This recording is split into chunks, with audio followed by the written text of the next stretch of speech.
காணப்படும். இந்த இதிலே அங்கே ஆவிக்குரிய ராஜ்யத்திலே பல விதமான செயல்பாடுகள் கண்டுபிடிக்கப்பட வேண்டும். அது ஆவி மாதிரி தெரியும் நமக்கு. அதிலே சில ஆவிகள் குழப்பத்தின் ஆவிகளும் இருக்கிறது. அதை இணை கொண்டு கொண்டவர் பவுல். நீ வீட்டு போய் பார்க்கலாம். 1 கொரிந்தியர் 3ஆம் அதிகாரம் குழப்பமான ஒரு சபை. அவர்கள் அதோட வாசிக்கிறீங்களா?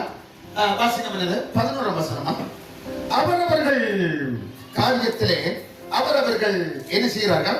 ஒவ்வொரு போதனையை கொண்டு வந்து அங்கே போதிக்கின்றவர்களாய் காணப்பட்டார்கள் அன்று கொரிந்தி சபையிலே. தகவல் வாசிக்கம் பார்ப்போம். இது வந்தபடினால நினைவுக்கு வந்தபடினால உங்களோடு கூட நான் அதை பேசுகிறேன். 1 கொரிந்தியர் 3ஆம் அதிகாரம் வேகமா வாசிங்க. 3ஆம் அதிகாரம் எத்தனை வசனம் சொன்னால் அந்த அஸ்திபாரத்தை குறித்து வருகிறது. எத்தனை வசனம் என்றால் போடப்பட்டிருக்கிற அஸ்திபாரமாகிய இயேசு கிறிஸ்து அல்லாமல் வேறே அஸ்திபாரத்தை போட ஒருவராலும் கூடாது. போடுறாங்க தானே உலகத்தில் போடுறாங்க. நீங்க எனக்கு தெரியாது பாச சொல்லி நீங்க என்ன செய்யறீங்க? சிறுபிள்ளைக்கு ராபோசனம் கொடுக்குறாரு. எனக்கு தெரியாது. நான் நீங்க ராபோசனம் கொடுக்குறேன் எனக்கு தெரியும். சில இடத்துல பார்க்கிறோம் தேவன் விரும்பாதபடி தேவன் சொல்லாத ஒன்றை செய்கிறார்கள். கிறிஸ்து என்ன செய்தாரு? எப்ப அவர்களுக்கு ராபோசனம் கொடுத்தாரு சொல்லுங்க. இப்படி எல்லாம் பல பல இடங்களிலே ஆவியோடு கூட அனலை குறைக்கின்ற கிரியைகள் இன்றைக்கு படிப்படியால் சபையிலே இறங்கிக் கொண்டிருக்கிறது. நிதானமாய் நாம இருக்க வேண்டும். நாம் பிழையா போதித்தால் உங்களிடத்திலே தமிழ் வேதம் இருக்கிறது, கேள்வி இடத்தில் கேட்க வேண்டும். பாஸ்டர் நீங்க பேசுறது இப்ப பேசக்கூடாது, மரியாதை. நான் அமர்ந்த பொழுது தனிய வந்து என்னை சந்தித்து அந்த சொல்லப்பட்டதை நீங்க ரெக்கார்டிங் மூலமாகவோ அங்க எழுத்துக்கள் மூலமா நீங்க இப்படி பேசுறீங்க பாருங்க. இப்படி இல்லை என்று நீங்க என்ன இடத்துல கேள்வி கேட்க வேண்டும் இல்லையா? இல்லை என்றால் அப்படி விட்டு விடுவோம் என்று சொன்னார். வளர்ச்சி துண்டு ஆவிக்குரிய பிரகாரத்தை குறித்து உங்களுக்கு பேசுகிறேன். ஆவிக்குரிய பிரகாரத்திலே நாம எப்படி நிதானிக்க வேண்டும் என்பதை தேவன் நமக்கு சொல்லிக் கொடுக்கிறவராக இருக்கிறார். கவனிங்க, ஆவிக்குரிய காரியத்தை உங்களுக்கு சொல்லி சபைக்குள்ளே படிப்படியாக நுழைந்து கொண்டிருக்கிறதை நாங்கள் அறிந்து கொள்ள வேண்டும். அந்நிய பாஷை பேச வேண்டும் என்று சொல்லுகிறார்களே, எத்தனை பேர் பேசலாம் ஒரு சபையில்? சொல்லுங்க சொல்லுங்க. ஒரு சபையில எத்தனை பேர் அந்நிய பாஷை பேசணும்? வசனத்தோட சொல்லணும். இல்லை என்றால் ஏற்றுக்கொள்ளப்பட முடியும். எல்லாரும் பேசலாம் என்று வசனம் இருக்கிறதா? 120 பேர் பேசினாங்க. எல்லாரும் பேசினாங்க. 5 மொழி கொடுக்கப்பட்டது. 120 பேருக்கும் 5 மொழி தான் கொடுக்கப்பட்டது. ஏன் கொடுக்கப்பட்டது? விசுவாசிகளுக்கு அடையாளமாக அல்ல, அந்நியர்களுக்கு அடையாளமாக, அவிசுவாசிக்கு அடையாளமாய் அறிந்தவர்களுக்கு கூட பேசப்பட்டது. இஸ்ராயல் மக்கள் சிதறடிக்கப்பட்டு போன நேரம் அங்கே அவர்கள் வந்திருந்தார்கள். அந்த மொழியை அவர்கள் கேட்ட பொழுது ஜென்ம பாஷையிலே பேச கேட்கிறோமே என்று அறிந்து அவர்கள் அங்கே மனமாற்றம் அடைய அந்தந்த மொழியை அவர்கள் கேட்டபடினாலே பாவத்திலிருந்து குற்றப்பட்டு அவர்கள் மனமாற்றம் அடைந்ததை அப்போஸ்தலர் நடவடிக்கைகளிலே நாங்கள் பார்க்கிறோம். ஆமென். நல்லா யோசிக்கிறீங்களா? பிள்ளையா இருந்தா நீங்க போன் பண்ணி கேட்கலாம். நீங்க நான் எப்பொழுதும் பக்கத்துல இருக்கிறேன், நீங்க வந்து கேட்கலாம் என்னோட கூட. ஆகவே அன்பான தேவ பிள்ளைகளே, இந்த இடத்துல பார்க்கிறோம் அவர்கள் அங்கே மனமாற்றம் அடைந்து 3000 பேர் அந்த கூட்டத்திலிருந்து ரட்சிக்கப்பட்டார்கள். எந்த கூட்டத்துல? கேட்ட கூட்டத்தில் இருந்து 3000 பேர் ரட்சிக்கப்பட்டார்கள். இப்ப பார்த்துக்கணும், கொஞ்சம் கவனிங்க. இப்ப எனக்கு சிங்களம் தெரியாது. எனக்கு என்ன தெரியாது சொல்றேன், பிள்ளைங்க நான் சொல்றது சிங்களம் எனக்கு தெரியாது. உண்மைதான் சொல்றேன். நான் சிங்கள மனிதர்களுடைய கடையில போய் தண்ணி தாங்க என்று நான் கேட்கிறவனை காணப்பட்டால் என் மொழி அவனுக்கு அந்நிய மொழி. நான் சொல்ற புரிந்து கொள்ளான். அவனுடைய மொழி எனக்கு அந்நிய மொழி. நான் பேசுறது அவனுக்கு விளங்கல, அவன் பேசுறது எனக்கு விளங்கல. கடைசியிலே தண்ணி இல்லாமல் நான் வறண்டு ரோட்டிலேயே சொல்லுங்க. அதனாலே பத்ரு அப்படி கேட்டதே அவனுக்கு தெரியும். அதே மாதிரி அந்த 3000 பேர் ரட்சிக்கப்பட காரணம் அந்நிய மொழியிலே அவர்கள் அவிசுவாசிகளுக்கு விளங்கிக் கொள்ளும்படி தேவ வார்த்தை இறங்க வேண்டும், மனம் திரும்ப வேண்டும், ரட்சிக்கப்பட வேண்டும் என்ற படியினாலே அங்கே அவர் 5 மொழிகள் ஊடாக தேவன் பேசினார். அவர்கள் மாற்றப்பட்டார்கள். 3000 பேர் மனம் திரும்பி ஞானஸ்நானம் பெற்றார்கள். ஆமென். அதனால சபையில் இருக்கிற எல்லாரும் பேசலாம் என்றால் நீங்கள் அந்நியர்களா இல்ல விசுவாசி? சொல்லுங்க, வேகமா போக சொல்லுங்க.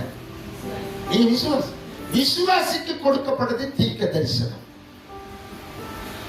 விசுவாசிக்கு கொடுக்கப்பட்டது தேவனுடைய வார்த்தையின் தீர்க்க தரிசனம். நீங்கள் இப்ப நாங்க பார்த்தோம்னு சொன்னால் ஒருவர் புதுசாக வருகிறார். புதுசா வருகிறபடினாலே நாங்கள் எல்லாரும் அந்நிய பாஷையில பேசணும்னு வச்சு கொடுங்க. ஒன்றும் விளங்கிக்குள்ள என்னப்பா மண்டே திக்கிற மாதிரி எனக்கு இந்த பாஷை ஒன்று விளங்கல. நான் நல்லது கிடைக்கும் என்று வந்தேன், சமாதானம் கிடைக்கும் என்று வந்தேன், எனக்கு நல்ல வாழ்வு கிடைக்கும் என்று வந்தேன். இங்க பார்த்தா ஒன்றுமே எனக்கு விளங்குதில்லை. நம்மளாலே அந்த ஆத்மா இடறி போகிறதை பார்க்கிறோம். பேசலாம், தேவனோட ரகசியத்தை பேசலாம். 14ஆம் அதிகாரத்தை போயிட்டு போய் படிங்க இல்லையா? 14ஆம் அதிகாரத்தை 1 கொரிந்தியர் 14ஆம் அதிகாரத்தை போயிட்டு போய் படிங்க. அதில் 3 பேர் தீர்க்க தரிசனம் பேசலாம். தனித்தனியாக பேச வேண்டும். 3 பேர் ஒரே நேரத்தில் பேசக்கூடாது. ஒருவர் பேசி முடிய அதனுடைய அர்த்தத்தை எபிரேய மொழியில் அவர் பேசுகிறார். ஒரு தீர்க்க தரிசி. நான் தமிழில் ஒருவன் போய் நிற்கின்றேன். அவருக்கு தீர்க்க தரிசனம் சொல்றவருக்கு வியாக்கியம் பண்றவர் ஒருவர் அந்த சபையில் இருக்கப்பட வேண்டும். அப்படி இல்லையா அவருக்கு தமிழ் மொழி தெரிந்திருக்க வேண்டும். இல்லை என்றால் அவர் பேசுகிற எபிரேய மொழியை பேசிட்டு போனால் தமிழர்களுக்கு என்ன விளங்கும்? நல்லா யோசிங்க. இப்படியான போது நேரம் நான் உங்களுக்கு சொல்ல போன் பண்ணி கேளுங்க, ஆதாரத்தோடு நான் பேசுறேன். சரி, விளங்கிக் கொள்ளுதா? அங்க நடந்ததை நான் சொல்றேன். அங்க நடந்ததுல பெரிய கேள்வி நாம் முண்டல்ல வசனத்தோட காட்டினா அவங்க வெட்கப்பட்டிருக்காங்க. சரி, இப்ப தனித்தனியாக பேசப்படுது. அந்நிய பாஷை 3 பேர் பேசலாம். ஆனால் சபையிலே சிங்களத்திலே அந்நிய பாஷை பேசப்பட்டால் தமிழர்கள் எல்லாருக்கும் ஒருவர் வியாக்கியம் டிரான்ஸ்லேட் பண்றவர் ஒருவர் இருக்க வேண்டும். அப்பதான் அவர் கொடுக்கிற மொழியை மற்றவர்களுக்கு விளங்க சொல்லுவார். அப்ப தனித்தனியாக பேச வேண்டும்.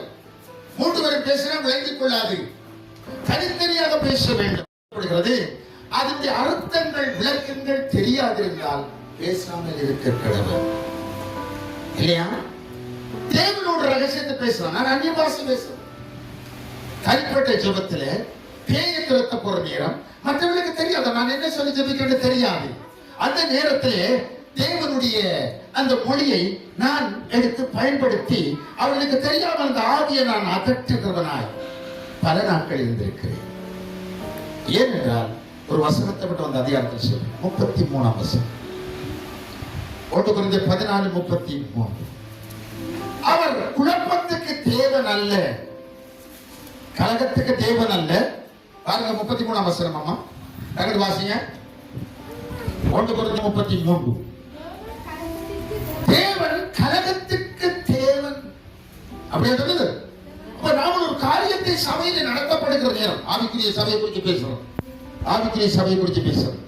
இங்கே ஒரு நடத்தப்படுகிற காரியம், அதாவது நீங்க பார்த்தோம்னு சொன்னால் யோபு 8:7 சொல்லப்படுகிறது.